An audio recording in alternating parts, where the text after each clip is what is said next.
Hey, what's going on, you guys? My name is Spencer. I'm the vocalist for War Within, and you are listening to the audio commentary of our song Pragmatic from Panic Euphoria. Pragmatic was recorded January 10th through 12th, 2020 in Grand Rapids, Michigan with the producer Lee Albrecht. It was released June 9th, 2020.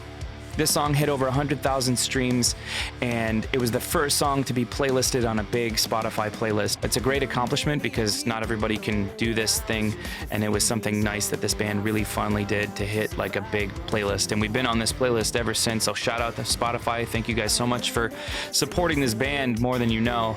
Okay, so Pragmatic was supposed to be a 1 out of 2 parts, wink wink 3 parts actually, but 1 out of 2 parts paired with Abandon. I forget exactly what was the other song was that we recorded with Pragmatic, maybe in the other song when I mention it. I will talk about it, but this song was supposed to basically kind of lead you down this path of destruction. As far as the music video goes, the song itself lyrically is just about my upbringing. My parents divorced at age 10, having a life where everything was all sunshine and rainbows, pretty much be dark clouds and rain pretty much here after that. I know growing up, it's always a difficult thing to do when you're moving around constantly, and I moved right before high school, had no friends, had to remake them all, and I wasn't like the most sociable person. Like the same person I am right now is definitely not who I was back in school. So it was a huge struggle for me to kind of come across this stuff, and the whole reason why my parents divorced and what really led me to feel like I grew up like in a fucked up situation, even though I feel like I'm not alone in this. Growing up as a kid and being forced to make my own friends in high school, I was definitely that kid that was eating my lunch in the bathroom or in like the common area, not at a table. I had like no friends. I didn't meet anybody. The only person I could consider a friend at the time was like a neighbor that I met. I had to learn how to deal with difficult situations at what I thought was a young age, and I know other people struggle at different times, but for me, everything was great before all this stuff happened, and then this is where we just went down a negative path. Life pretty much just sucked for me all throughout high school. It wasn't a good time. I know a lot of people talk about that's like the best moments of their life, but I've had so many better moments and memories since I left high school. It was just definitely a very lonely time in my life that I feel like I grew and became more of a man because of it. But at the same time, it's just like I don't really look back at it with like fond memories. It was just like the time. It was the beginning of the struggles in my brain. I definitely learned a lot about diversity through meeting some of the people that are out there, and I don't know, it's just taught me a whole lot more about myself going through that time. It's opened me up to back when I was in severe debt because we broke down, we got our shit robbed. I've spent so much money on the recording studio that when I was able to just pick up doing something like Lyft, I was just able to grow as a person and learn to communicate with people that I had nothing to really, I had nothing in common with. And it was because I went through this whole deal where I had to become something more to continue to survive life is what really inspired me to write this song. To be pragmatic is basically to just look at things very realistically, and at the end of the day, it's like I wanted this album to be as personal as I could make it at the time. I was still kind of like feeling it out as I went, and I didn't really know exactly how personal I wanted it to get. I'm kind of glad I did, because the songs that I feel like are way more personal, like where I'm really talking about who I become and who I am and who I've been, like my personal stories have been more received than any other songs that I've ever done. Any song that I've pretty much written since this song has really forced me to open up and be myself and not just try to be artsy or cool or write some cool lyric here and there. It's really shown me that I need to be me.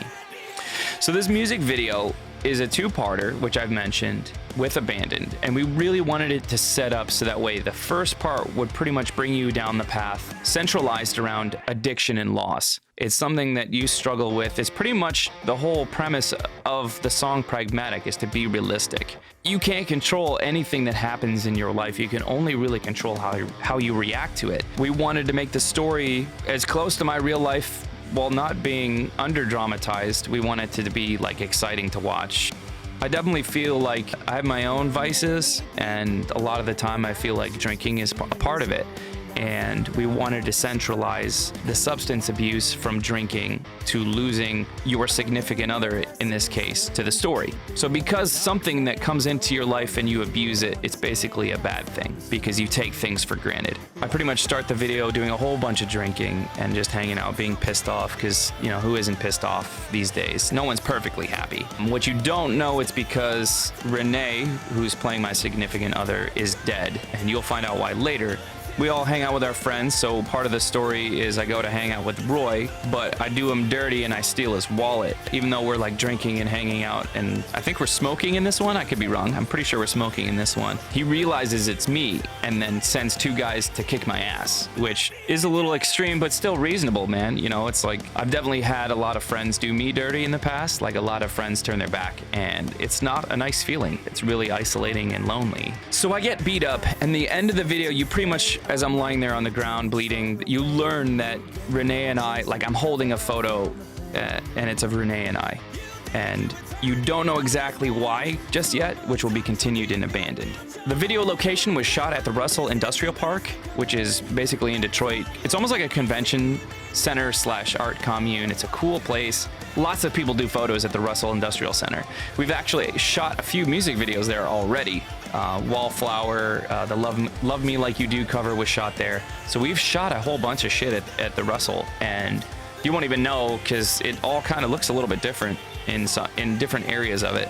But yeah, the storyline was pretty much shot at the Russell and at my house, and then we shot most of the live shots in Roy's place. It's funny because there's a lot of drinking and shit that happens there, and I remember Roy and Kyle were telling me about how they were bringing the bottles, like the huge empty shit, all the way up from Toledo to Detroit.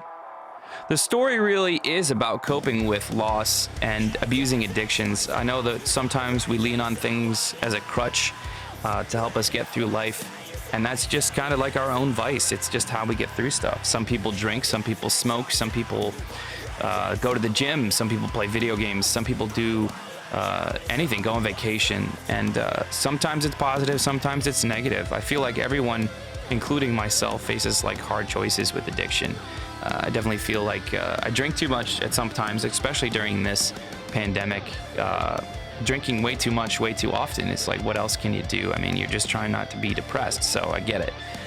So as the music video ends, it leads us to a to be continued, which I'll continue on the next audio commentary. Thank you guys so much for listening. This has been the Pragmatic audio commentary from Panic Euphoria. Make sure that you guys are subscribing to our YouTube and following us on Spotify to catch the next one. Thank you guys so much for listening, and I will see you for part 2